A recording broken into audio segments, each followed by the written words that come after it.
Terus ya, udah lumayan banyak juga yang hadir. Tentunya tanpa berlama lagi, kita langsung sambut inilah Pak Doni Fireza sebagai narasumber kita pada seminar yang pertama ini. Pada Bapak Doni, waktu dan tempat kami persilahkan. Oke, sorry. Selamat siang semuanya. Eh, Suara saya bisa dengar? Sudah Pak, sudah. Dengar Pak. Oke, selamat siang teman-teman semuanya. Selamat siang Bu Susi, selamat siang Pak Hansen. Terima kasih sudah mengundang. Dan terima kasih juga buat eh, Arif sebagai moderator dan tadi Austin ya, buat acara kalau nggak salah. Oke, di sini saya diminta sama Pak Hansen untuk bercerita ya. Saya nggak tahu ini mungkin materi atau gimana, karena hal ini buat saya mengalir aja ya, pengalaman suatu pengalaman hidup gitu ya, pengalaman hidup, pengalaman bekerja, pengalaman karir atau apa istilahnya, eh, sebagai seorang arsitek gitu ya. Jadi saya diminta sama Vincent untuk ngasih materi tentang bagaimana sih start sebuah firma arsitektur. Nah, eh, saya nggak tahu apakah selama 20 tahun terakhir ini saya lakukan ini sudah sesuai dengan yang semestinya atau enggak gitu ya. Eh, tapi yang jelas eh, alhamdulillah sampai saat ini masih berjalan gitu ya. Jadi eh, ya sudah saya coba terima aja challenge dari Pak Hansen itu, minimal kita sharing ya. Minimal kita sharing atas ingat saya apa yang sudah saya lakukan selama ini. eh Mungkin enaknya sih pakai slide aja ya. Bentar. Boleh Pak, boleh pakai slide, boleh cerita pengalaman langsung. Oke, oke slide aja deh biar ada panduannya, biar ngobrolnya nggak kemana-mana.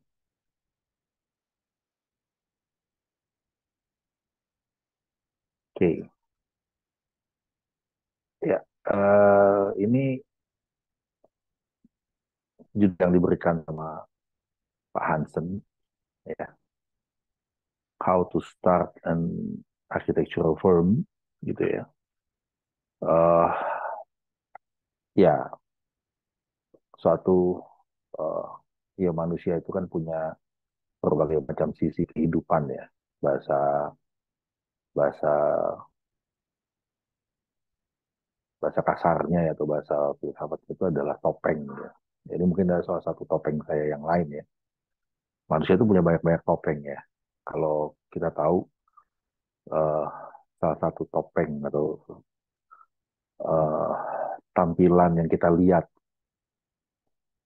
di sehari-hari, kayak misalnya Pak Hansen itu punya tampilan sebagai seorang dosen Amerika yang oke gitu ya, peneliti bidang konstruksi gitu ya. Tapi nggak ada yang tahu kan, kalau satu sisinya Pak Hansen adalah pembalap gitu kan, nggak ada yang tahu kan, gitu. Nah, kayak gitu misalnya. Ya. Jadi misalnya ya, Pak Hansen pembalap atau enggak ya saya nggak tahu. Gitu ya. Nah, atau mungkin ada kawan kalian yang satu sisi mahasiswa, satu sisinya lagi adalah dia seorang atlet misalnya. Gitu. Nah, ini adalah salah satu topeng saya yang lain ya, walaupun masih masih sebidang gitu ya. Saya sebagai seorang profesional arsitek itu saya membuat atau mencoba membangun uh, sebuah firma lah ya, mungkin bukan perusahaan lah. Kayak mau bilang studio boleh, mau bilang firma boleh gitu ya.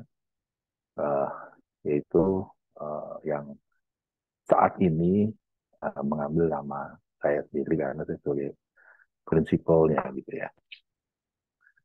Uh, ini, ini sebelumnya saya mau bikin disclaimer ini dulu ya. Ini disclaimernya ya. Jadi uh, kenapa saya merasa perlu bikin ini? Karena ini eh, untuk menetralkan kalau misalnya ada satu ucapan atau satu pengalaman saya yang mungkin tidak sesuai dengan aturan-aturan textbook atau apapun dalam hal berbisnis ataupun dalam menjalani proses di dunia konstruksi ya gitu. Nah tapi uh, ya inilah yang saya jalani dengan up and down-nya gitu ya, dan mudah-mudahan ini uh, bisa menambah pengalaman kita semua gitu.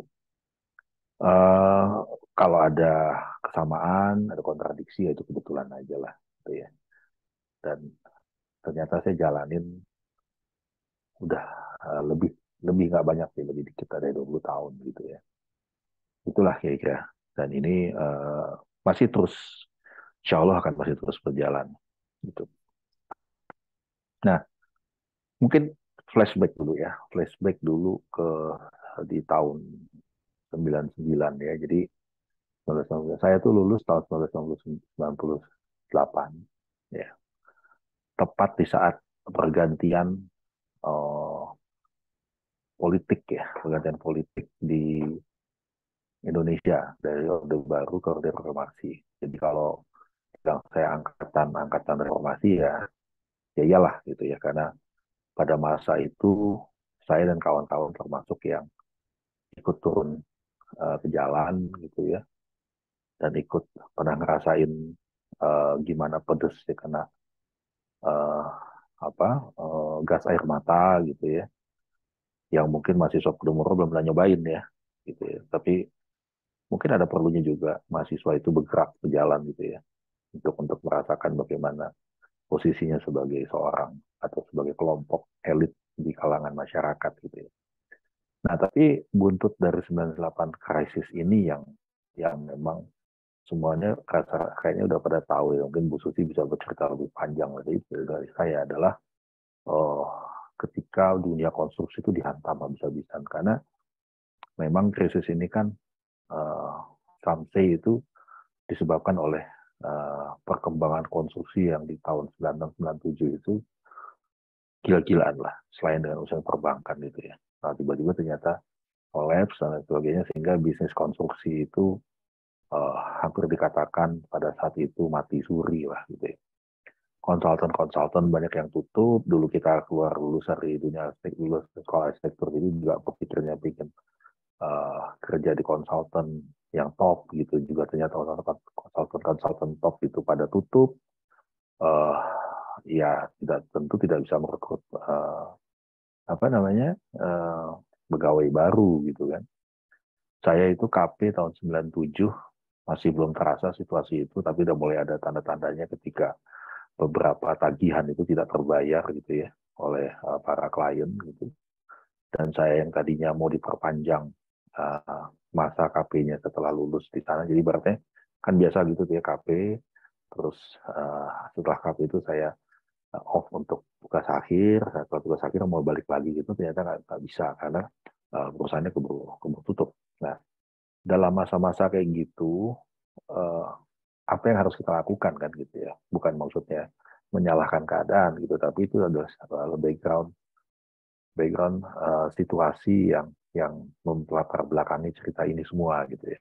Nah, ternyata uh, di saat itu kebetulan juga akhirnya saya memutuskan untuk sekolah lagi gitu ya, S2.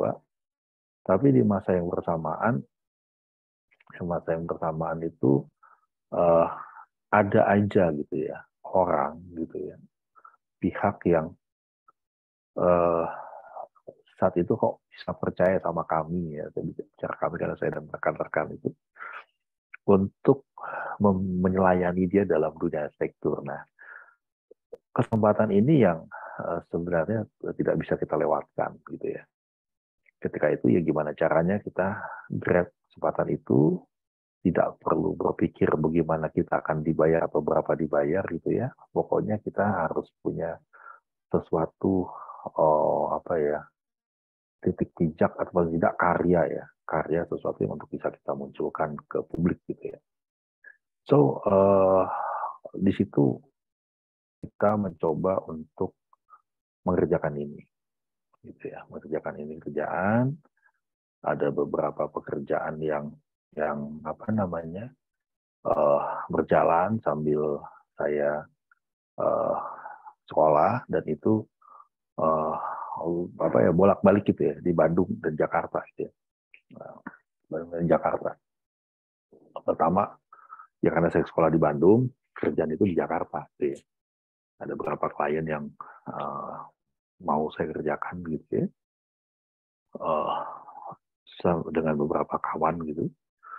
Eh, Sampai akhirnya setelah selesai itu semua dan saya mulai dapat portfolio ya, portfolio bukan portfolio tugas ya, tapi portfolio real gitu, tugas kuliah gitu, portfolio real. Dan setelah lulus sekolah itu uh, situasi sudah katanya udah mulai membaik lah ya, sudah mulai membaik. Itu sekitar tahun 2001, 2000 berapa ya itu, 2001, 2001, 2002 lah. Dan saya kembali ke Jakarta dan saya ditawari masuk sebuah konsultan BUMN ya, yang saya nggak tahu sekarang masih ada atau enggak itu ya, konsultan yang namanya Indra Karya itu yang di Cawang itu, sebelahnya kantor Pak Hansen itu. Nah, di masa itu saya sempat kerja di sana sebagai seorang arsitek ya, dengan pekerjaan-pekerjaan BUMN gitu. Tiba-tiba alhamdulillah yang namanya pekerjaan dari luar yang datang akibat kita punya portfolio sebelumnya itu terus muncul gitu ya. Nah, akhirnya saya mengambil suatu keputusan bahwa saya harus resign. Nah, ini. Ya, jadi, I think kita tuh harus punya keberanian dan kenekatan gitu ya. Karena saya nggak bisa, nggak cukup energi untuk melakukan. Tiap hari tuh, pulang dari Cawang jam 5, saya harus kembali jalan ke studio saya di Cipete. Dan saya bekerja di situ sampai jam 10 malam, jam 10, 11 malam, terus balik lagi ke rumah. Nah, untung dulu trafficnya nggak seperti sekarang ya. Dan besok pagi saya harus kembali lagi ke kantor di Cawang. Itu terus setiap hari. Dan itu ternyata sama-sama nggak enak gitu ya hasilnya. Kerjaan di kantor BUMN juga tidak terlalu maksimal karena uh, kadang-kadang kita kepikiran hal yang satunya, dan kerjaan yang satunya lagi yang malam-malam itu juga tidak optimal karena dikerjakan dengan kondisi sudah letih. Dan kemudian teman-teman yang mengerjakan sorenya itu paginya itu ya, yang pas jam saya di kantor BUMN itu juga komunikasi tidak terlalu bagus dengan saya karena dia sudah mau pulang, saya baru datang gitu kan. Nah itu jadi kurang enak gitu ya. Dan akhirnya uh, saya memutuskan untuk resign dari situ, dari BUMN itu. Dan saya tekadkan untuk menjalankan firma ini gitu ya. So kita mulai resmi firma ini sekitar 22 tahun yang lalu lah. Itu sekitar tahun 2023 lah ya. Uh, Resminya ya, tapi kalau kumpul-kumpul sebelumnya itu udah dari tahun 2000, dari tahun 99 sebenarnya. So, jadi setelah itu saya pikir apa yang membuat kita harus punya gitu ya, ketika mempunyai architectural firm gitu ya. Nah, yang paling pertama adalah saya rasa kita perlu punya suatu willingness ya, untuk maju, nggak usah muluk-muluk lah. Pokoknya uh, untuk kasih tahu orang lain, tuh bahwa peran kita di arsitektur itu apa, gitu ya. Uh, jadi walaupun mungkin kita cuma satu baut gitu ya, satu skrup di sebuah mesin, tapi kita harus pastikan bahwa si baut ini walaupun mungkin tidak terlalu penting ada atau tidak adanya, tapi paling nggak terlihat. Nah itu yang penting terlihat. Jadi eksistensinya itu ada, gitu ya. Nah, berikutnya secara pragmatis, proyek harus ada. Ya. Nggak ada proyek apa mau dikerjain kan? Gitu. Jadi mau kita tunjukin sama orang luar gitu ya. Jadi oke lah punya modal gede, bikin apa, bikin itu, punya kantor hebat, apa ya, desain interiornya bagus segala macam itu. Tapi kalau nggak ada proyeknya, buat apa? Gitu ya. Jadi saya termasuk yang beruntung, saya dan kawan-kawan itu dalam waktu 3 tahun kita ngumpul membuat sebuah studio itu Dalam 3 tahun itu kita sudah cukup hampir 10 kerjaan lah kita munculkan gitu ya, 10 karya. Uh, ada yang terbangun, ada yang tidak terbangun. Itu hal yang biasa gitu ya. Nah, strategi kita adalah ini, network. Makanya network itu biasakan dari sekarang kita mulai bangun gitu ya. Jangan cuman sekedar di kampus aja gitu ya. Saya dari dulu nggak pernah stay di kampus karena teman-teman di kampus ya teman-teman kita juga kan harus sering keluar lah, keluar walaupun punya kegiatan apa, tapi munculkan bahwa kita tuh juga punya topeng yang lain gitu ya, sehingga ini network ini menjadi penting untuk kita. Nanti suatu saat pasti kita akan perlu lah network seperti ini.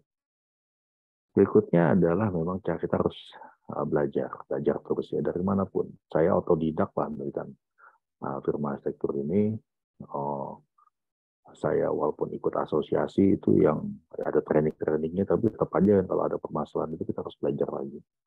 Dan ada panduan-panduan yang pedoman kita harus terus pelajari gitu ya, teman-teman sebagai profesi gitu ya, gimana dengan klien dan lain sebagainya, gimana dengan mitra kerja seperti pengawas proyek dan sebagainya gitu ya.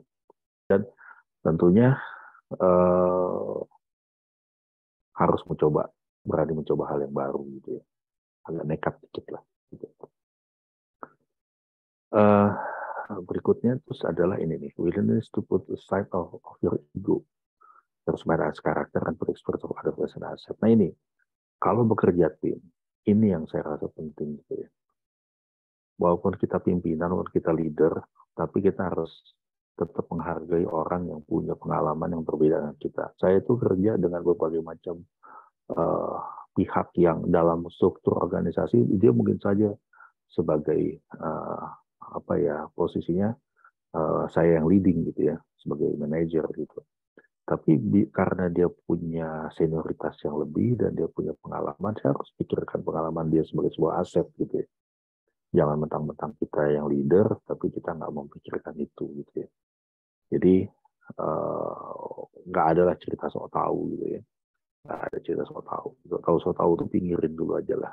Lain, nanti ada hal-halnya nanti karena kapan kita mesti harus sotoy gitu, kapan harus menurunkan ego gitu ya. Itu nanti ada.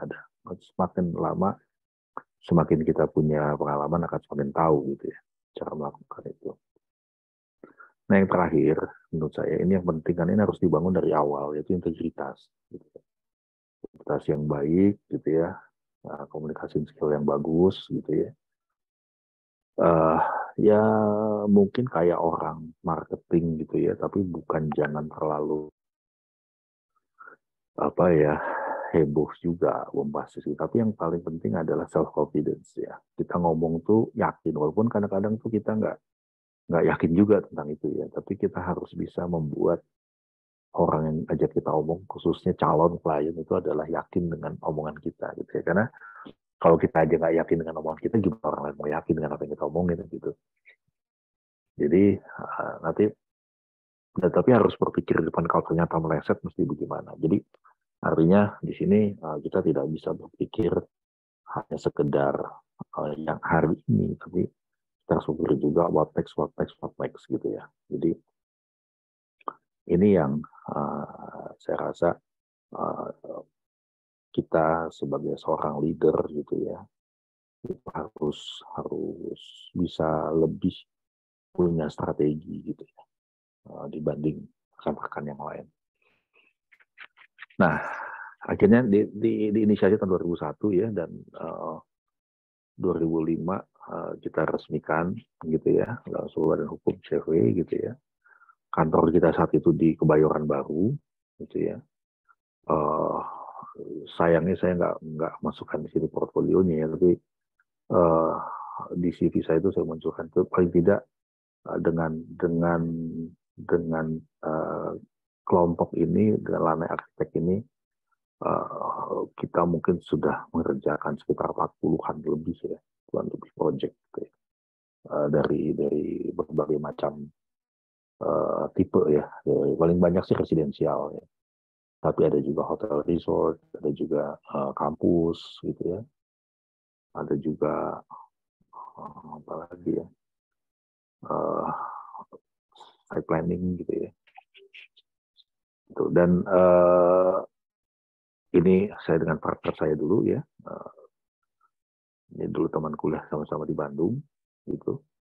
Ada berbagai macam gitu ya, di lokasi juga kita punya kerjaan, ada di paling banyak di Palembang, banyak di Banda Aceh ada berapa, di Medan ada, di Manado ada, kita pernah mengerjakan satu resort di Manado, uh, di Timor Leste juga pernah ada, kita uh, kebantu waktu pas uh, lagi habis itu ya, rekonstruksi apa sih namanya, pekerjaan yang untuk warga asing di sana itulah, yang pasca uh, untuk sosial Timor Leste.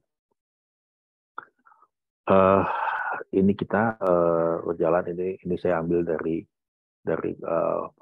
slide profile berapa tahun yang lalu ya, jadi saya masih tampilannya masih kayak begitu gitu ya. Nah ini tim kita pada masa itu kita ada nggak banyak sih orangnya ya, tapi ini orang-orang yang di kantor ya, selebihnya kan orang lapangan.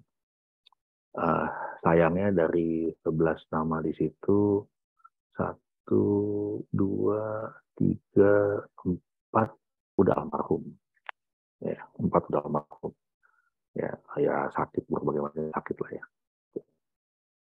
Jadi mungkin ada yang sobat kenal dengan muka-mukanya. Nah, ya inilah firma kita kecil-kecilan dulu. Kita ngerjakan dari desain dan juga build ya, design and build gitu.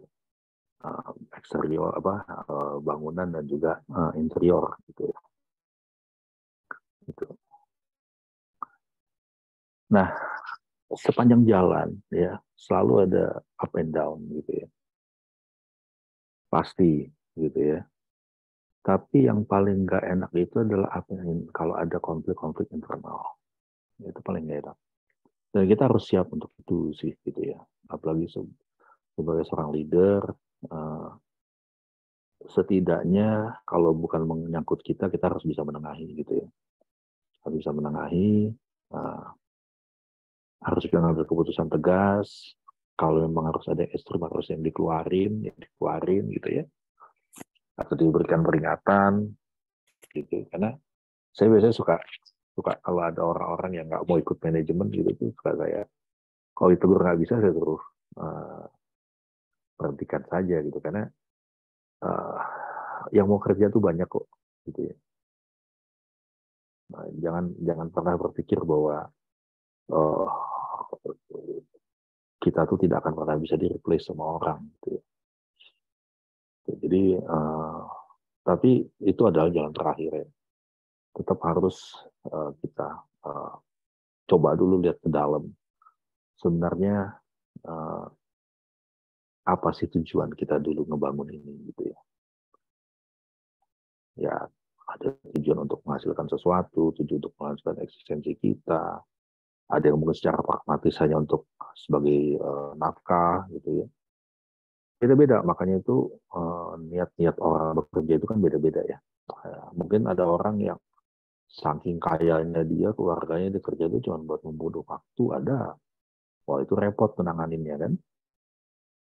Tapi ada orang yang mungkin niatnya hanya sekedar cari duit gitu ya, tanpa berpikir eksistensi dirinya gitu. Itu lain lagi cara niatnya gitu ya. Jadi disinilah yang saya rasa skill kita dalam apa ya, itu mungkin soft skill istilahnya ya, leadership gitu, itu perlu kita kembangkan gitu ya, karena motivasi orang bekerja dalam sebuah tim itu beda-beda ya.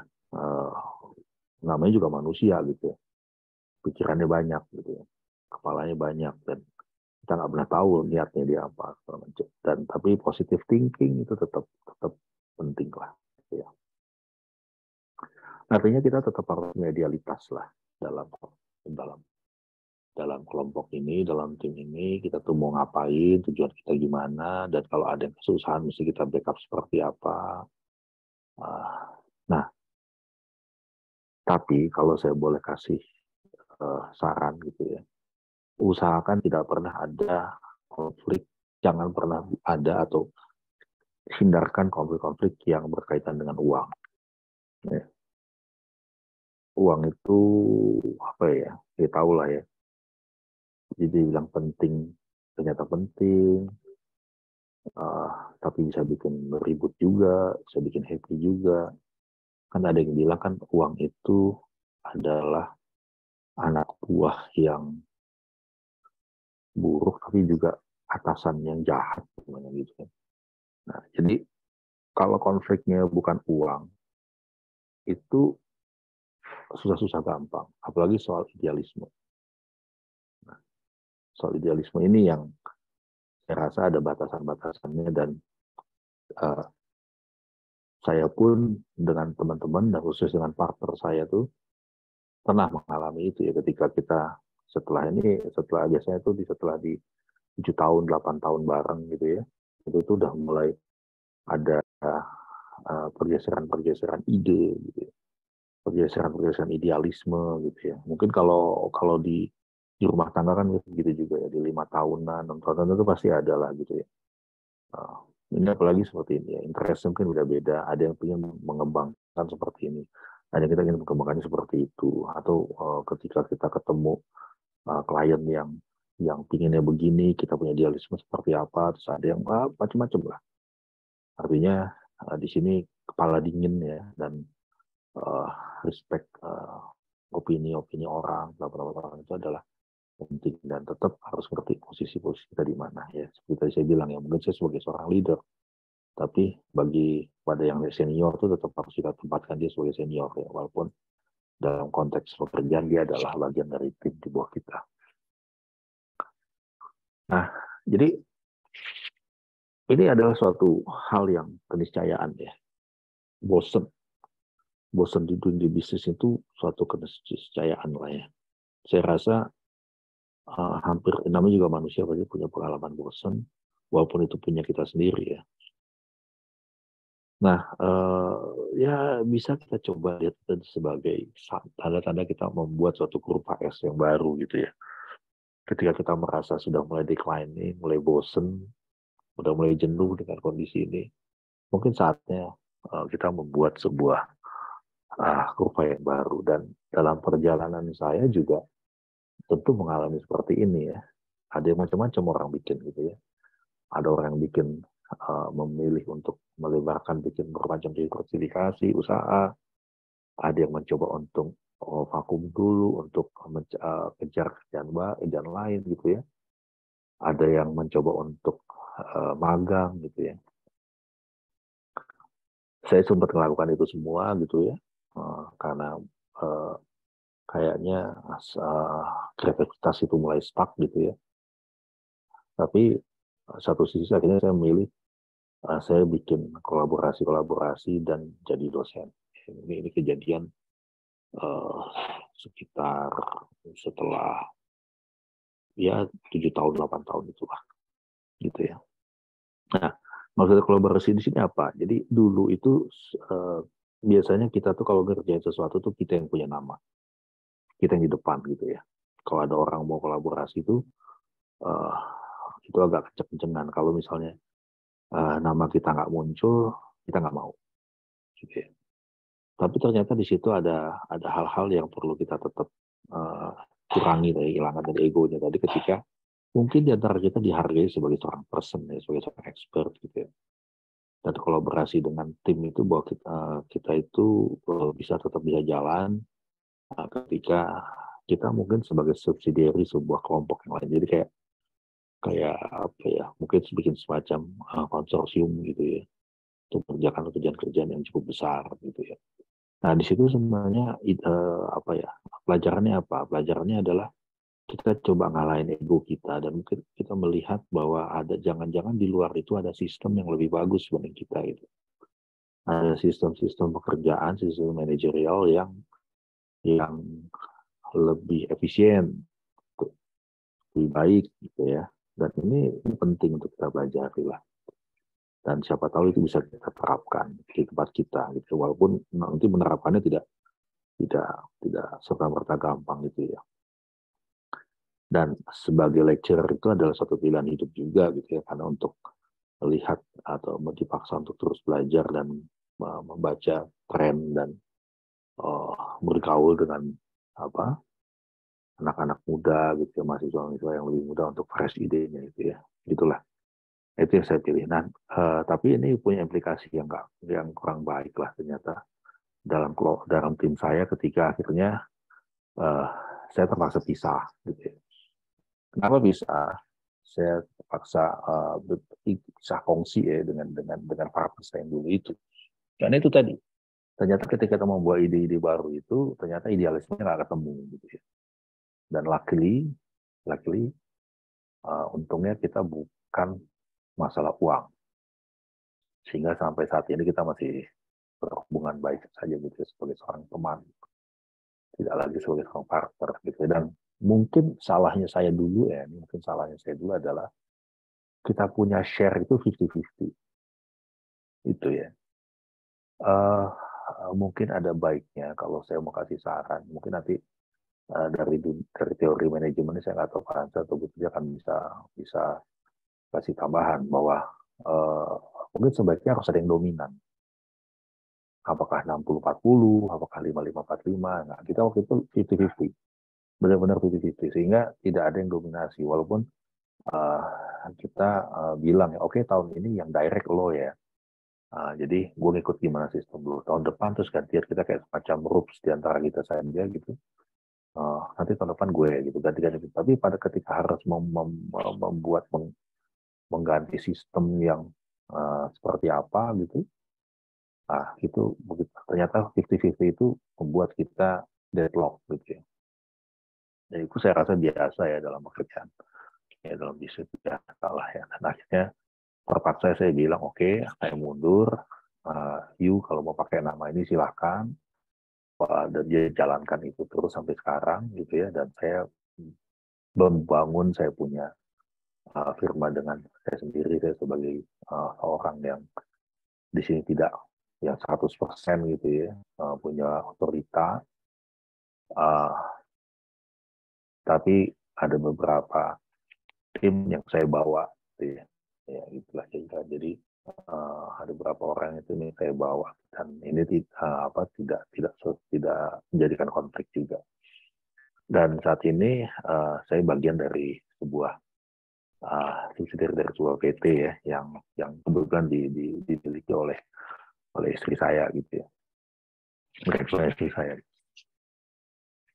So saya menganggap bahwa di 2013 tuh ya, ketika saya mengambil posisi itu gitu ya, memisahkan diri dan membangun ini itu adalah sebuah S-curve yang baru ya.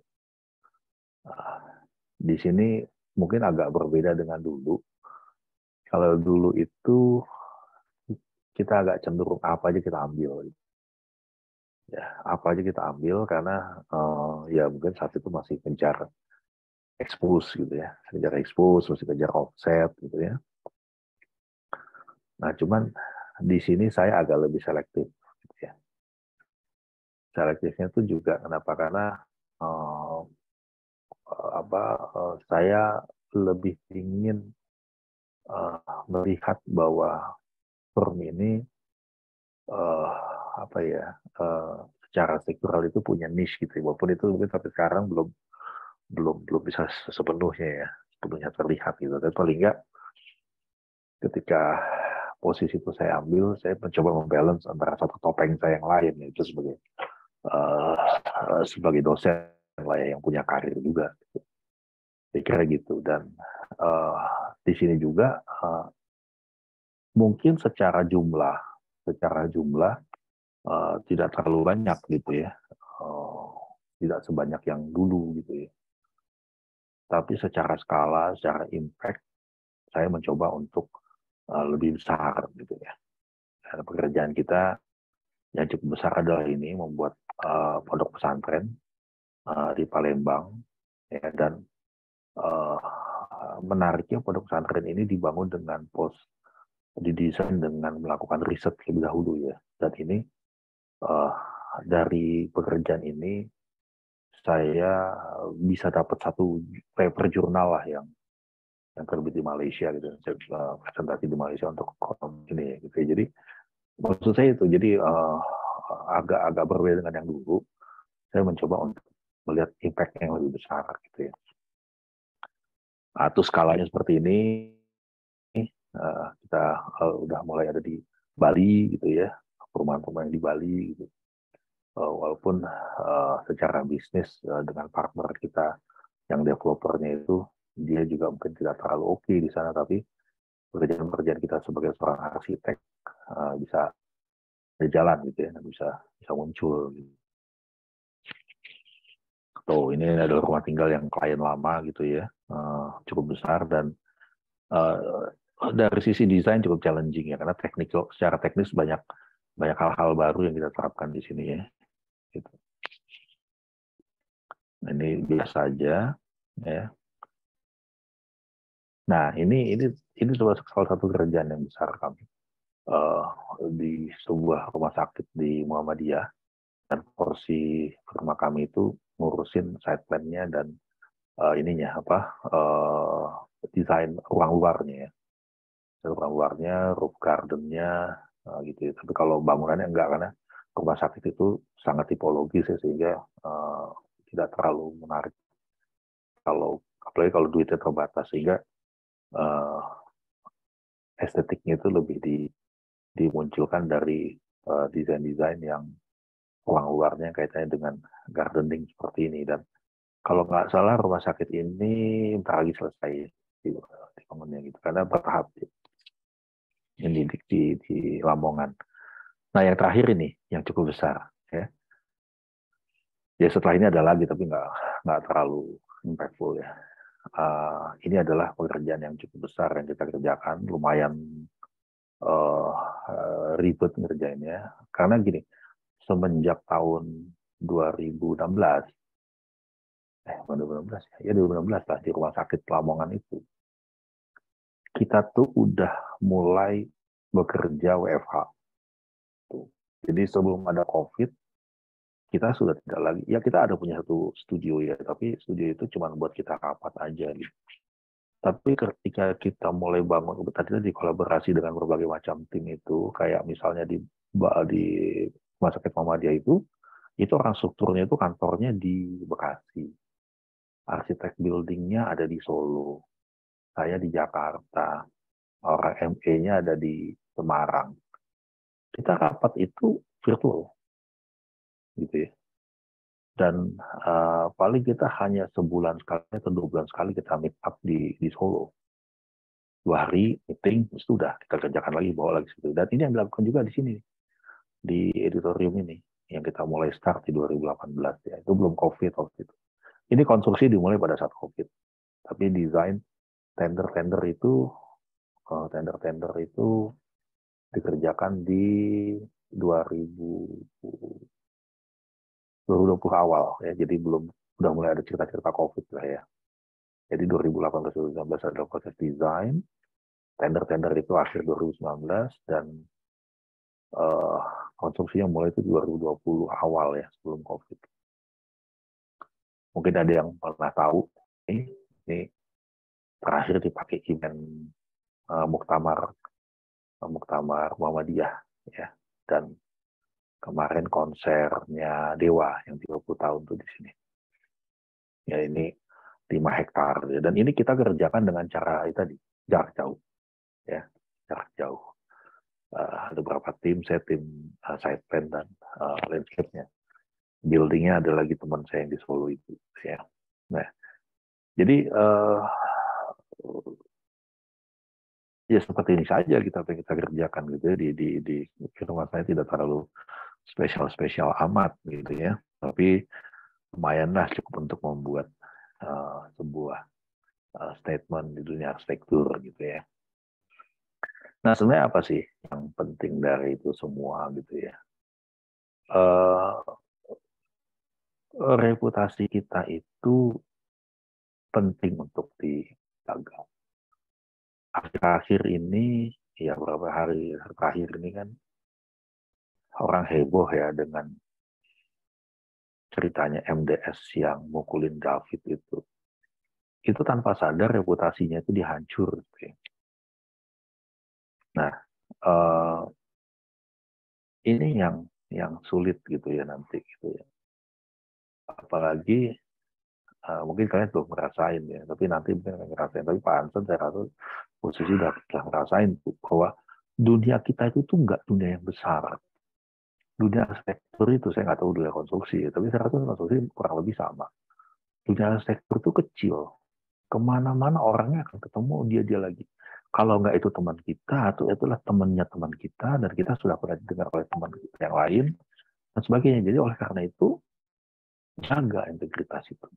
Ya, ya walaupun kita mungkin tidak begitu dikenal, minimal kita tidak dikenal karena kita orang yang punya reputasi jelek, gitu ya. Minimal itu. Jadi itu kan netral-netral aja.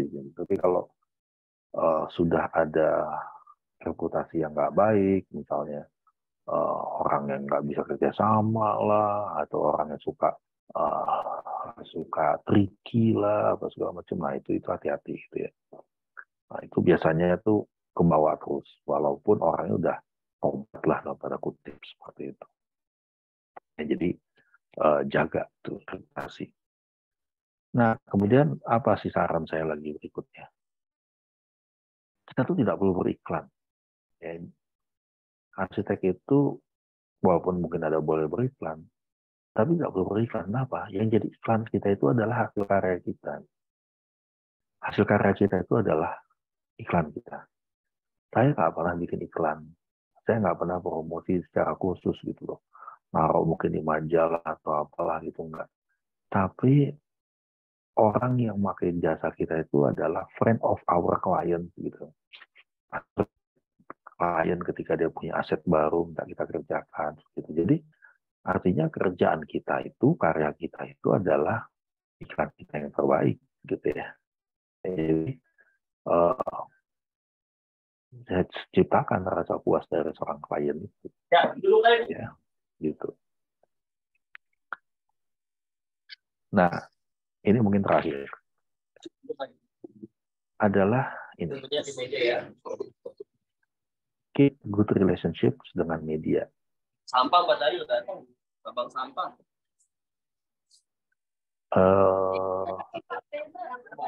Saya terdistrik dengan ini. Clipboard. Nah, silakan Pak Doni, maaf.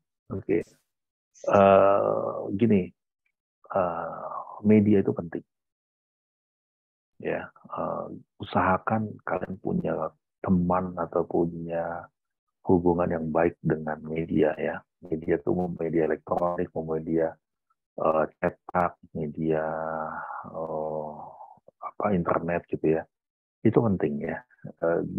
Saya terus terang saya itu di awal-awal mungkin 5 tahun 6 tahun pekerjaan saya itu beberapa karya saya itu ditampilin di majalah-majalah arsitektur itu udah diulas gitu ya, dan juga ada yang liputan di TV itu menolong sekali untuk kita untuk dimunculkan reputasi kita gitu ya. Nah sekarang media banyak banget, media banyak banget ya, dan media sampah sangat banyak ya, dan itu hati-hati juga. Makanya kalau kalian lihat itu tiba-tiba kalian saya kasih bagi-bagiin majalah Construction Plus itu kan kemarin banyak banget, itu adalah relasi saya dengan media yang baik gitu ya. Jadi itu harus kita pertahankan gitu ya, dan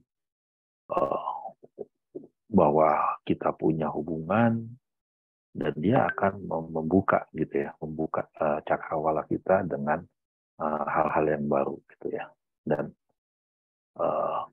dulu biasanya suka mereka kalau lagi punya ide liputan suka nanya sama saya, Mas Doni ada kerjaan lainnya yang bisa kita liput, saya lagi deadline nih belum ada. Nah kadang-kadang gitu, kadang-kadang suka miris juga gitu ya, maksudnya kok gue diingatnya pada saat dia akhir-akhir aja nih gitu, jadi gue sisa-sisaan dong gitu.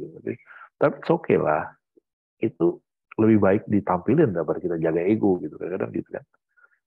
Nah jadi ya udah nggak apa-apa, itu kita penting itu. Dan ternyata itu menjadi istilah sekarang apa namanya, getuk tular ya, getuk tular. ya itu menjadi sebuah aset kita yang tanpa kita sadari akan mengembangkan dunia kita. Ya, kira-kira gitu yang mungkin yang seingat saya bisa saya sampaikan. Saya coba jawab sehingga saya bisa keingetan apa yang bisa saya share lagi. Oke, saya rasa gitu. Terima kasih, Mas Ari. Terima kasih banyak Pak Doni. Sebelumnya suara saya jelas ya teman-teman ya. Jelas. Terima kasih banyak atas pemaparannya dari awal sampai tadi ya Pak ya. Soalnya emang benar Pak ya bahwa yang namanya orang besar itu pasti diawali dari berproses Pak ya. Kan apa namanya Pak? Ada peribahasa yang namanya berakit-rakit ke hulu, berenang-renang ke tepian, bersakit-sakit dahulu, bersenang-senang kemudian. Perjalanan Bapak dari yang Bapak ceritain tadi kan di reformasi, dan saya setuju sekali Pak dan perkataan Bapak kalau apa namanya Pak, jadi kita ada di pertengahan. Jangan sampai mahasiswa itu hanya kupu-kupu ya kayak kuliah pulang tanpa tahu pengalaman yang ada di luar. Untuk teman-teman kira-kira ada yang ditanyakan nggak?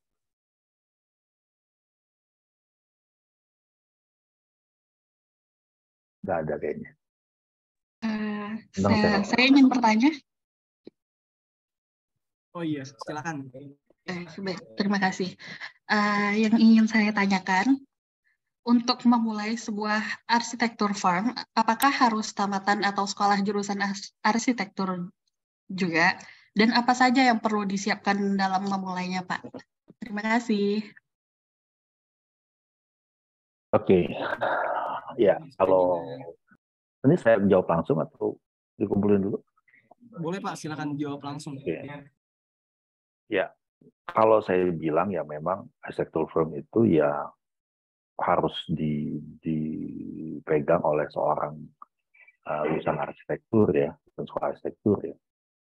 Kalau dalam jenjangnya itu kan jenjang keprofesian itu kalau sekarang ya, aturan sekarang itu kan setidaknya orang itu harus punya STRA ya, surat registrasi arsitektur. Kalau terus nanti ada juga yang namanya di lembaga profesi itu surat sertifikat keahlian ya, atau sertifikat keahlian arsitektur tenaga ahli itu ya. Dan juga itu adalah aspek-aspek legal ya, aspek-aspek legal atau aspek-aspek yang menunjukkan bahwa kita punya kompetensi itu gitu ya. Tapi tetap itu tinggal diikutin aja lah ya, kalau kita ikuti asosiasi di kota sekarang kan udah ada undang-undang itu di undang-undang arsitektur 2017 nomor berapa saya lupa, tapi tentang istilahnya orang bilang undang-undang arsitektur, undang-undang arsitek tahun 2017. Itu mah tinggal diikutin aja lah. Tapi kalau untuk memulai apakah harus orang usaha arsitektur? Iya, jelas. Itu kan adalah sebenarnya gini, arsitektur itu, karya arsitektur itu adalah sebuah proses akademik sebenarnya. Ya. Jadi bukan cuma sekadar orang melihat proses kreatif gitu ya. Ya, tentu proses kreatif, tapi sebenarnya dia adalah proses akademik gitu ya. Menggali permasalahan dari sebuah proyek atau mungkin klien gitu ya. Karena klien itu bisa jadi tidak tahu masalahnya, dan itu fungsi kita gitu ya. Research question lah gitu ya, yang akan kita munculkan itu. Tapi dari latar belakangnya, apa yang kita harus siapkan datanya dan lain sebagainya, itu adalah proses-proses akademik ya, dan kemudian analisis dan seterusnya. Sehingga kayaknya ya selain juga itu tidak sesuai dengan aturannya, kalau orang tidak terlatih secara akademik di masa pekerjaannya, ya masa sekolah, ya masa pekerjaan itu kayak tidak mungkin gitu ya. Karena ibaratnya tuh gini, mengerjakan proyek arsitektur itu kayak kuliah yang never ending. Jadi kalau di sekolah di arsitektur itu kan ada mata kuliah studio ya, setiap semester ada studio. bikin ini, ngedesain pasar lah, ngedesain sekolah lah, ngedesain apa aja lah, ada yang rumah sakit lah, ada airport, nanti tugas akhir juga akan lebih kompleks gitu kan. Itu kan semua proses-proses akademik ya, dari mulai mencari permasalahan, terus lihat teorinya gimana, terus nanti dianalisis dan seterusnya gitu ya. Ada metode-metode yang digunakan segala macam gitu. Itu di pekerjaan itu juga begitu. Jadi sebenarnya kalau orang mau jadi arsitek, itu dia harus tahan bahwa dia tuh kayak kuliah tanpa selesai. Bedanya yang dulu nggak dibayar, sekarang dibayar. Gitu ya. Yang dulu yang nyebelin cuma dosennya, sekarang yang nyebelin klien, tapi kliennya yang juga yang bayar. Nah, lebih enak mana? Lebih enak kuliah. Kuliah dosennya kalau nyebelin, lu nggak gue bayar ini gitu kan. Tapi kalau klien ada banyak klien yang nyebelin gitu kan. Tapi dia juga yang bayar. Nah, disitulah. Jadi apa namanya?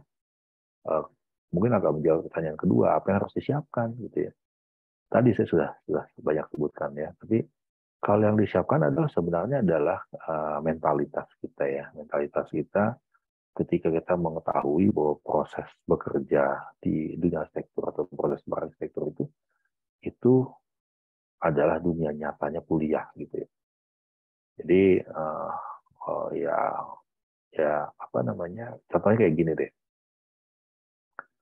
Salah satu tim saya itu adalah ini rekomendasinya teman-teman di Amerika juga. Itu senior kalian tuh Acin. Itu tim saya tuh. Nah, itu ya saya bilang sama Acin, ini bukan kuliahan ya, ini project. Kalau hitungan QS kamu jebol, bahaya. Gitu. Karena saya nggak akan pernah mau ngecek lagi. Saya percaya sama kamu. Saya ngeceknya ya sekilas-sekilas saja. Dan komunikasi dengan saya dengan Acin yang sekarang lagi di Korea cukup intens. Dan kita bekerja jarak jauh. Gitu ya. Jadi di situ kan sebenarnya jadi kayak kuliah juga gitu, kayak kerjaan tugas juga tuh Acin gitu. Tapi ini real gitu. Jadi apa namanya? Kayak yang tadi yang di auditorium tadi itu QS-nya itu Acin. QS-nya Acin tuh.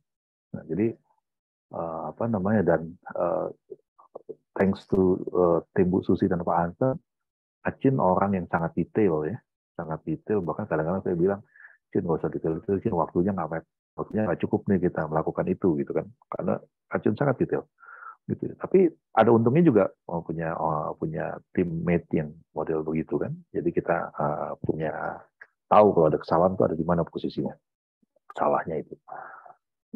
Ya gitu. Jadi ketahanan mental kita untuk menjalankan kerjaan ini, bahwa ini kayak orang kuliah nggak selesai gitu, kayak nggak selesai lulus gitu. Jadi gitu ya. Jadi mungkin apa yang perlu disiapkan ya kemauan dan mentalitas saja. Kira-kira begitu. Dan cukup menjawab. Oke, terima kasih Pak. Semoga Kak Gina jelas dengan jawaban beliau ya. Untuk pertanyaan yang kedua ini ada dari via chat nih Pak.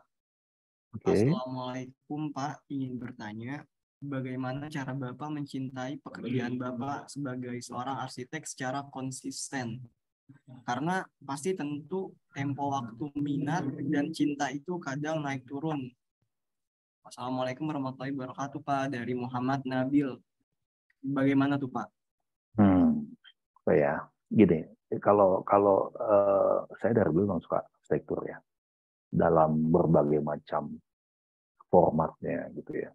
Karena dunia arsitektur itu kan bukan cuma sekedar dunia desain untuk menghasilkan sesuatu, tapi dunia apresiasi juga, gitu ya. Dan arsitektur itu kan juga bagian dari budaya, ya. Nah, kalau dalam konteks pekerjaan, kebetulan kerja saya arsitek yang merancang,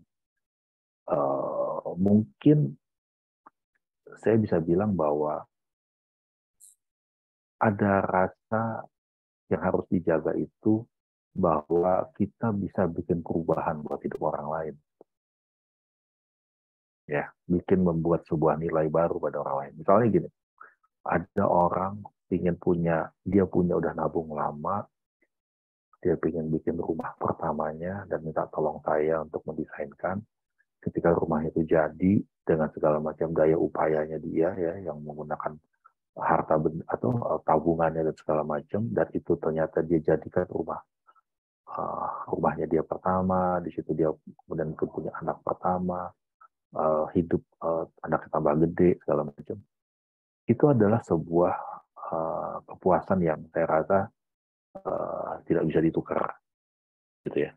Dan itu salah satu cara saya untuk mencintai dunia pekerjaan ini adalah melihat bahwa dari tempat ini saya ikut berkontribusi membuat sebuah value baru dari hidup seorang, gitu ya.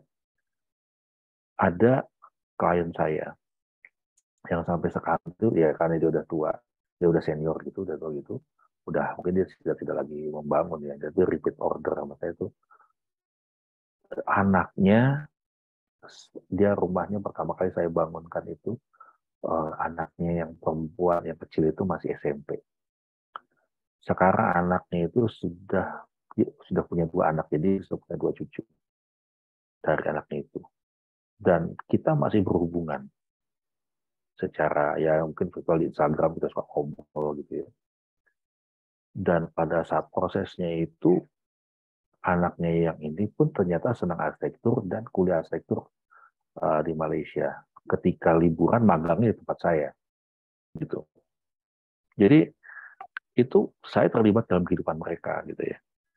Saya mendesainkan rumahnya, dia itu ada 2 dan 1 apartemen mereka. Itu membuat saya terlibat dalam kehidupan mereka dan turut juga membuat sebuah nilai di kehidupan mereka. Itu adalah satu cara untuk yang kita lakukan itu matters loh, dan kita harus serius, kita harus senang di situ. Misalnya juga kita bikin pesantren, apa yang akan dihasilkan dari pesantren itu, gitu ya. Value apa yang nanti akan kita jalani, gitu ya. Akan kita hasilkan dari situ. Itu. Kan bosen tetap pasti ada lah, bosen pasti ada ya, begitu gitu. Nah, biasanya kalau bosen itu saya switch gitu, switch dari melihat arsitektur sebagai sebuah karya yang saya apresiasi gitu ya. Makanya saya suka jalan-jalan gitu dan sebagainya. Sebentar ya ada telepon masuk, sorry.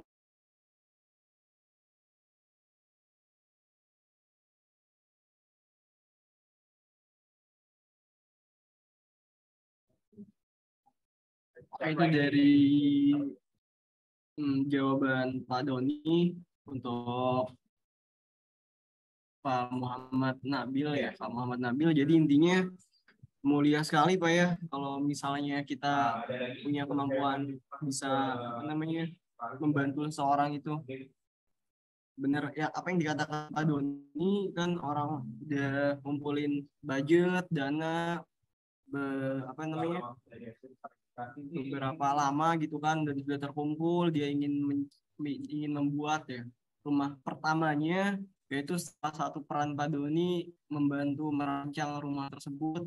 Ya tentunya hal itu menjadi kebahagiaan gitu, menjadi kesenangan atau kepuasan sendiri dari Pak Doni. Semoga itu bisa menjawab pertanyaan dari Muhammad Nabil. Untuk selanjutnya, ada yang ingin bertanya? Pertanyaan yang 2 pertanyaan lagi mungkin dari peserta Zoom.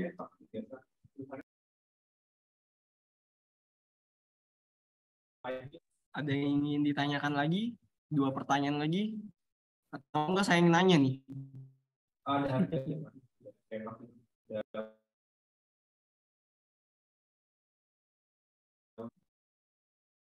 Oke, teman-teman ya.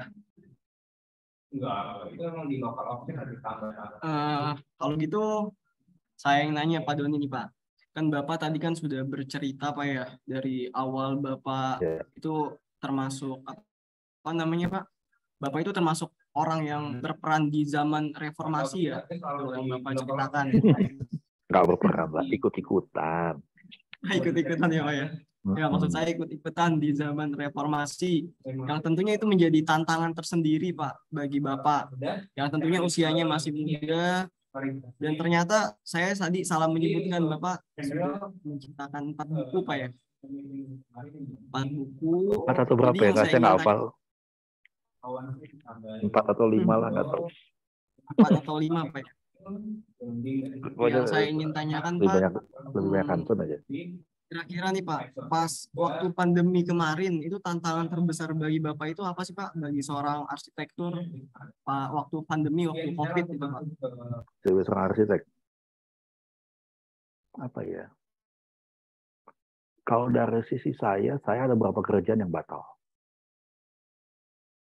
Ya, itu secara bisnis itu cukup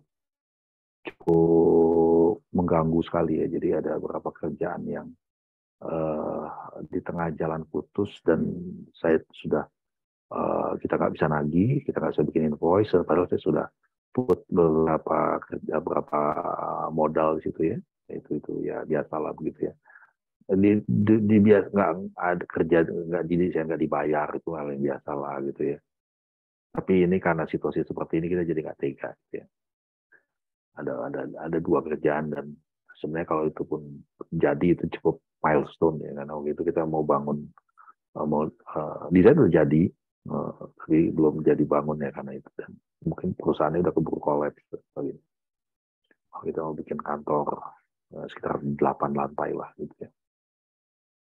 Nah dari sisi bisnis itu sih kebanyakan ya yang bermasalah, dan yang satu lagi paling gak enak adalah gini, di belakang kita itu ada tim, ya di belakang itu ada tim, khususnya tim bekerja gitu ya. Walaupun kita secara sistemnya itu adalah per project, ya saya tidak perlu, kalau per project itu komitmennya begitu, artinya saya ada beberapa orang yang tidak perlu kita ikat ininya apa namanya sebagai pegawai gitu ya, karena kita per project gitu. Tapi karena sudah terbiasa sama kita, sama kami, itu jadinya dia kayak dalam tanda kutip employee kami gitu. Nah, ketika kita tidak bisa mensuplai pekerjaan support sama dia, artinya mereka kan secara income terganggu ya, gitu. Nah ini yang nggak enak banget bagi saya gitu ya, karena ya mau gimana lagi gitu ya, walaupun itu sebenarnya secara bukan secara moral ya, secara legal ya bukan tanggung jawab saya kan, gitu. Tapi secara apa ya, secara etis gitu, kayaknya saya nggak bisa support, saya nggak bisa kasih sebuah project yang untuk mereka kerjakan supaya roda kehidupan mereka berjalan itu nggak jadi gitu. Nah, itu yang berat itu ya. Tuh. Tapi di lain pihak kita harus bisa nyari hikmah lah dari setiap kejadian ya. Mungkin ada hal-hal yang dulu nggak sempat kita kerjakan, kita bisa kerjakan pada masa kemarin itu COVID itu gitu. Makanya ya mungkin buat saya coba ngerjain beberapa tulisan aja gitu. Dan mungkin belajar lagi lah dengan skill-skill yang lain. Kira-kira gitu aja sih. Gitu. Oke, terima kasih banyak Pak atas jawabannya. Ini pertanyaan terakhir Pak ya. Dari Kariri Permatasari. Assalamualaikum Pak, ingin bertanya, apa tantangan Bapak saat menyusun struktur organisasi dan bagaimana saat perekrutannya? Bagaimana tuh Pak dari Kariri? Terakhir ini Pak. Ya kalau struktur organisasi kan kita nggak muluk-muluk ya. Sudah ada panduannya lah ya. Biasanya tuh kan kalau di dunia manajemen proyek tuh ada struktur organisasi dasar gitu ya. Biasanya itu kan kalau masih dalam proses desain ya ada prinsip arsitek itu. Jadi misalnya gini, secara prinsip yang punya prinsip itu saya gitu ya. Tapi mungkin proyek arsiteknya ada si A misalnya teman rekan saya gitu, karena desainnya itu banyak dipercayakan ke dia. Nah, secara keputusan desain itu mungkin si uh, apa ya keputusan untuk ini bisa dikeluarkan keluar, artinya ditampilkan ke publik atau ke kliennya, itu harus ngelewatin saya gitu ya. Jadi itu jelas. Nanti di bawah project arsitek jelas itu ada juniornya atau mungkin ada draftman-nya gitu ya. Terus nanti ada QS-nya. Itu semua nanti reportnya ke project arsitek saya itu. Itu tuh sederhana sekali gitu. Apa namanya? Organisasinya. Tapi ketika di project, ketika sudah masuk di lapangan, tentu ada project manager.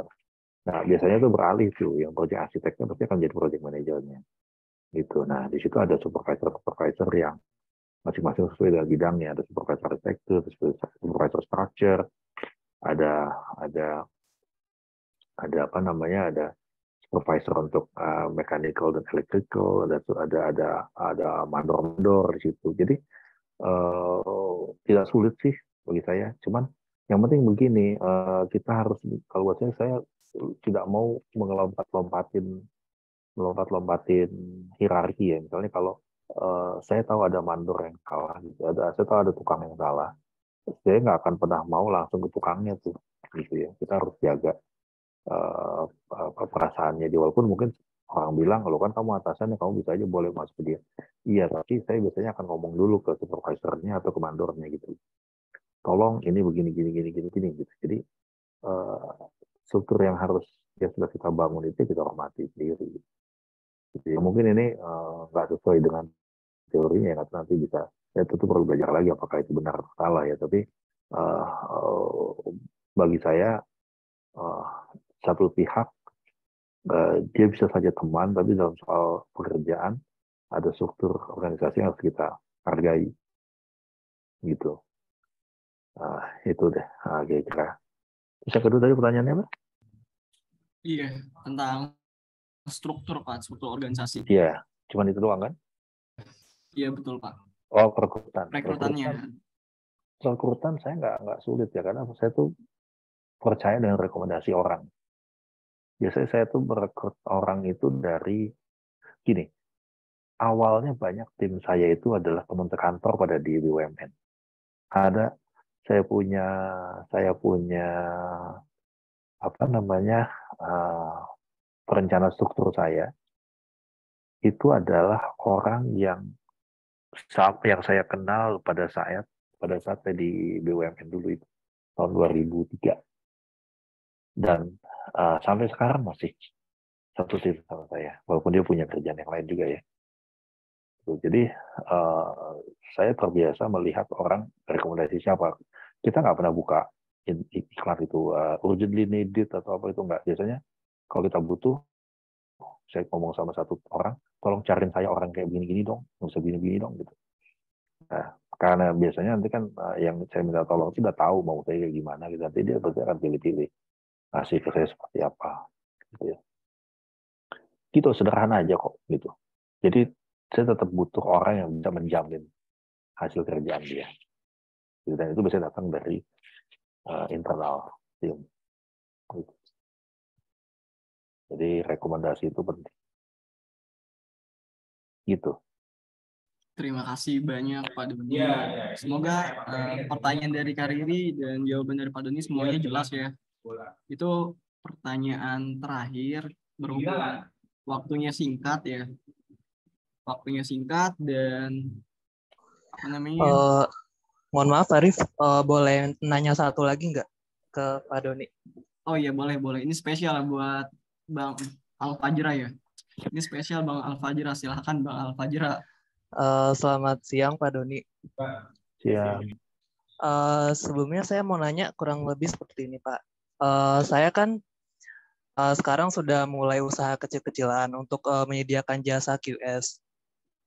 Nah, saat ini tuh kendala saya tuh kebanyakan di deal sama klien Pak. Masalah harga yang saya tawarkan ke klien sama dealnya itu.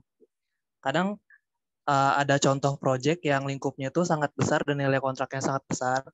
Jadi penawarannya itu misalkan berdasarkan persentase dan jasa yang saya tawarkan. Jadi itu kan dinilainya kayak misal budget yang saya ajukan itu sampai misal 100 juta, Pak. Nah, bagi klien yang menyewa QS perorangan yang belum CV atau PT kan itu cukup berat, Pak.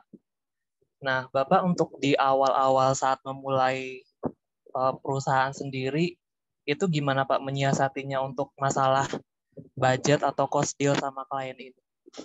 Gitu sih Pak. Oke. Kalau saya nggak tahu ini QS ini klien ini klien owner atau klien dari arsiteknya? Dari kontraktor ada, konsultan ada, sama owner juga ada sih Pak. Jadi berbagai macam. Iya. Biasanya kan di asosiasi itu ada yang ngatur ya.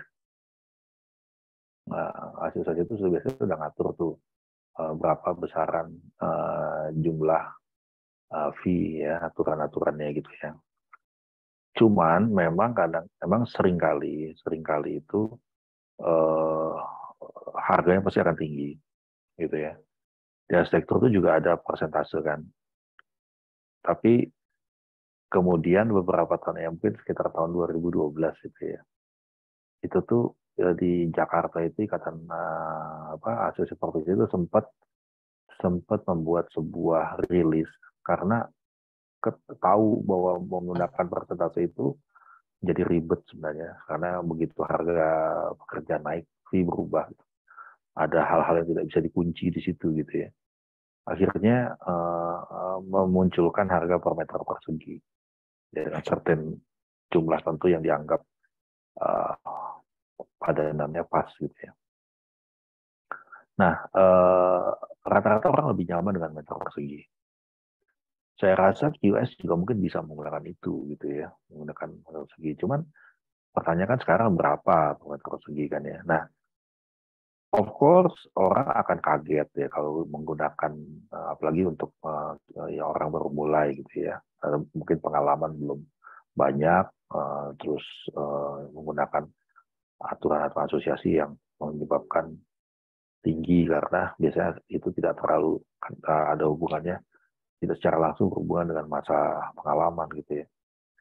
Mungkin paling mudah kalau saya itu ada mencari dulu real cost-nya sih sebenarnya.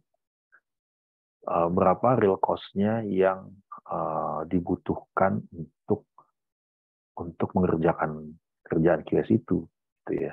Dan berapa orang yang akan kalian siapkan dalam mengerjakan itu. Jadi apakah nanti pakai man day atau man month gitu kan ya, dan itu bisa kita lihat dari aturan-aturan ya, misalnya kalau man month itu kelaziman di proyek, misalnya kalau 0 sampai 5 tahun misalnya nih ya, saya lupa daftar untuk kayak di Indo atau di apa itu kan aturannya 0 sampai 5 tahun itu remunerasinya misalnya 5 juta gitu ya. Nah, kita kan tahu bahwa 5 juta itu kalau kita menjadi tenaga ahli itu 5 juta per bulan itu tidak akan masuk ke diri kita take home pay 5 juta kan. Biasanya itu di range 50 sampai 55 atau kadang-kadang ada 45% gitu ya. Berarti sebenarnya take home pay itu cuma 2,5 juta misalnya gitu kan. Nah, berapa orang yang dibutuhkan, berapa bulan untuk mengerjakan dan sebagainya, itu angka-angka itu yang harus dikunci sih. Sehingga itu bisa menjadi argumentasi kita kepada yang menyewa kita, nih loh biaya gue itu sekian gitu loh, dan ini ada aturannya gitu loh. Nah, jadi kalau memang misalnya jadi masuk akal gitu, setelah itu baru nanti kamu kasih faktor profit lah di situ ya. So, misalnya kontraknya ternyata 3 bulan, ternyata kamu menyelesaikan dalam 4 bulan, ya siap-siap yang bulan keempat tidak dibayar gitu ya. Jadi ada konsekuensi profesional di situ gitu. Saya rasa kalau kayak begitu itu cukup masuk akal untuk membuat orang paham bahwa kita memang beneran ngerjain gitu, sesuai dengan apa adanya gitu. Cuman yang perlu ditekankan adalah jangan sampai kita over juga. Misalnya kerjaan ini sebenarnya cukup dikerjakan oleh 2 orang gitu ya. Terus kamu naruh 4 orang gitu di billing rate-nya gitu ya, di pengajuan timnya, sehingga kamu bisa dapat 4 kali 5 man misalnya gitu. Nah, itu kan jadi nggak logis gitu. Padahal beban kerjanya itu kita tahu ini cuma bisa hanya untuk dua orang saja. Jadi Saya rasa itu yang harus perlu ditekankan dulu. Jadi jangan langsung diformulasikan dulu, diformulasikan dulu, jangan langsung oke kita langsung pakai sekian per meter, kita pakai sekian persen, enggak, jangan dulu gitu ya. Nah nanti setelah itu baru bisa dapat ekuivalensinya berapa, nanti kan ketahuan kok. Oh harga saya di sekitar sekian. Itu satu, itu cara seperti itu. Atau lihat pasar di kalangan QS sendiri bagaimana orang bermainnya. Tapi hati-hati, ngelihatnya juga mesti hati-hati ya. Jangan kayak misalnya arsitektur tuh ada yang suka iklan-iklan baris di koran yang sedia gambar begini sekian cuma habis sekian 10.000 per meter saja, itu nggak boleh juga, itu salah gitu ya. Jadi tetap kembali ke asosiasi, ngobrol dengan orang asosiasi, biasanya bagaimana, range-nya bagaimana segala macam, karena tetap itu bisa, karena fungsinya asosiasi itu adalah melindungi anggotanya, melindungi profesinya ya. Jadi saya rasa itu adalah satu hal yang perlu kita lakukan. Kalau memang udah kondisi seperti itu masih juga dibilang kemalan segala macam, ya jangan-jangan memang mereka aja nggak punya duitnya, udah gitu aja, itu tinggalin aja gitu. Kalau saya sih gitu ya. Karena ada harga-harga yang kita perlu dihargai lah, itu profesi ini. Gitu. Baik Pak, terima kasih. Itu pertanyaan terakhir ya dari Kak Alfajra. Semoga sudah cukup jelas jawaban dari Pak Doni ya, Kak Alfajra. Tidak terasa ya waktu berlalu begitu Pak Doni menyampaikan pengalaman, materi tentang arsitektur yang tentu teman-teman harus dipahami ya semua itu ya. Oh perlu diatur tuh. Yang diatur apanya Pak itunya ya? Itu kan Pak Hansen bilang di QS belum ada patokan ya Pak Hansen ya? Apa Pak? Iya belum ada patokan. Nah itu asosiasinya perlu mengatur itu. Nanti ya Pak. Ada Bu Susi nih di sini. Iya. Jago-jago orang QS punya Pak Hansen sama Bu Susi 2 hari selesai.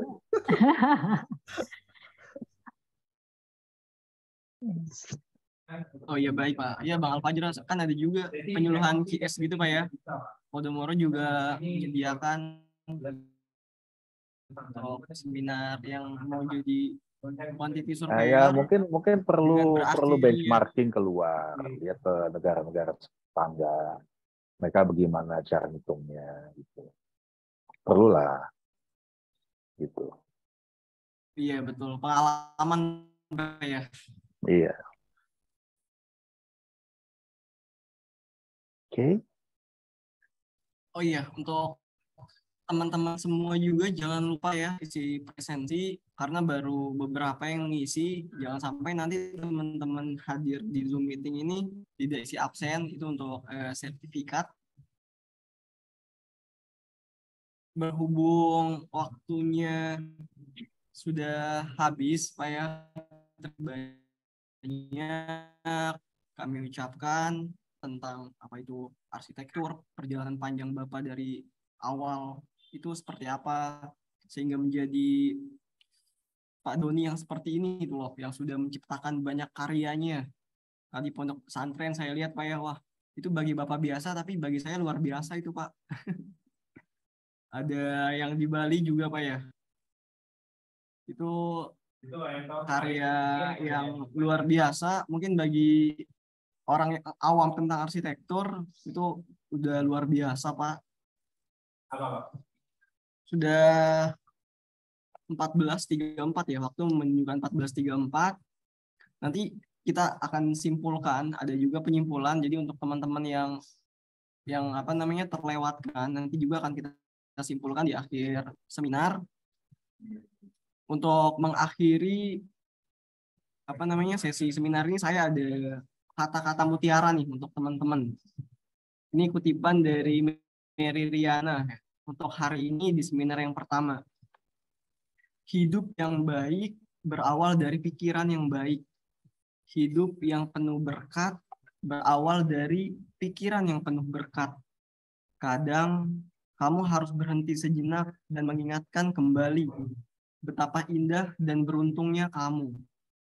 Coba saja, tarik nafas yang dalam dan hembuskan nafasmu. Begitu mudahnya kamu menarik nafas itu. Ketika kamu membuka mata dan masih bisa melihat dunia, bersyukurlah. Karena tidak semua orang seberuntung kamu. Ketika kamu mengeluh tentang rasa dari makananmu, ingatlah banyak orang yang di sekitar kamu yang tidak punya apapun untuk dimakan. Ketika kamu mengeluh karena beban pekerjaan, karena beban tugas, karena beban hidup, ingatlah banyak pengangguran di luar sana yang sangat berharap punya pekerjaan seperti kamu. Sesulit apapun situasi kamu saat ini, seberapa berat cobaan itu, sadarlah, kamu masih hidup.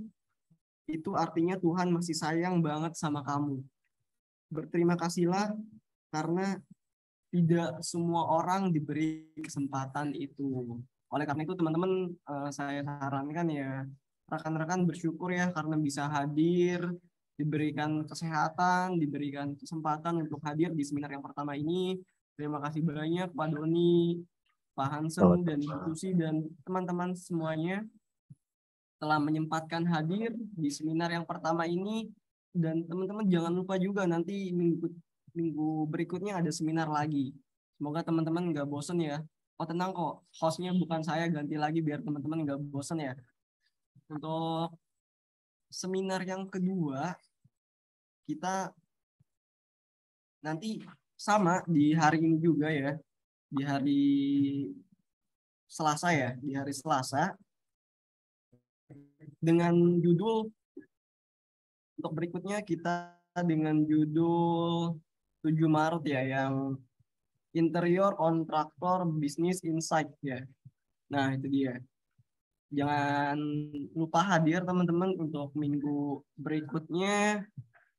Semoga apa yang disampaikan Pak Doni hari ini, pengalaman beliau, materi yang beliau sampaikan tentang karya beliau yang beliau sampaikan, semuanya teman-teman bisa mencerna dan memikirkan kembali betapa pentingnya sosok arsitektur di dalam dunia bisnis. Betapa pentingnya sosok arsitektur untuk perkembangan konstruksi di Indonesia ini. Dan syukur-syukur kalau kita bisa lebih menjulang ke tingkat internasional. Saya Arif Prayoga selaku host izin mengundurkan diri dan minta maaf jika ada salah kata ataupun salah sikap. Saya ucapkan terima kasih kepada seluruh teman dan saya akan kembalikan lagi ke moderator kita. Saya akhiri. Wassalamualaikum warahmatullahi wabarakatuh dan selamat siang. Selamat sore. Baik, terima kasih Kak Arif. Mungkin untuk selanjutnya kita akan akhiri dengan foto bersama. Jadi untuk teman-teman para presentasi. Oh, berarti teman-teman silakan on cam ya. Kita mau foto bersama, dokumentasi buat kenang-kenangan Pak Doni ya.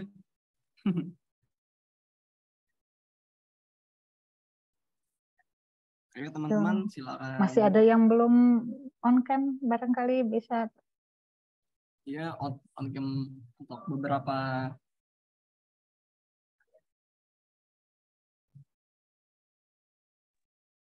Ayo yang belum on cam. Natalia, Christina, Ivana, Clifford, Dika,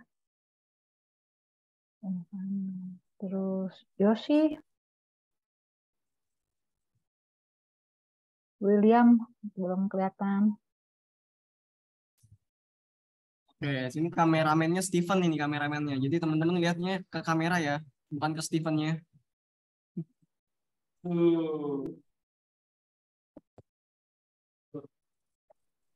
Oke, Steven siap ya dokumentasi Steven ya. Oke, siap Kak. Oke, kita foto pertama, kita foto serius dulu. 1, 2, 3, senyum. Oke, silakan lambaikan tangan Anda ke kamera dan tunjukkan jempolnya. Oke. Foto gini ya. Oke, udah Austin, silakan. Terima Oke. kasih. Baik, dengan berakhirnya sesi foto bersama kita pada hari ini, maka berakhirlah pula acara kita pada hari ini. Dan mengingatkan kembali bahwa masih minggu depan masih akan ada dosen narasumber-narasumber lain yang akan membagikan sharing di kelas Construction Entrepreneurship and Business Management kami. Maka dari itu kehadiran teman-teman dan para hadirin sangat berarti bagi kami. Nah, maka dari itu sampai jumpa di minggu selanjutnya. Selamat sore dan terima kasih. Terima kasih Pak Terima Doni. kasih semua. Terima Izin undur diri ya. semua. Terima kasih Ya, Pak Doni. terima kasih, Terima kasih Pak Doni. Ya, terima kasih semua.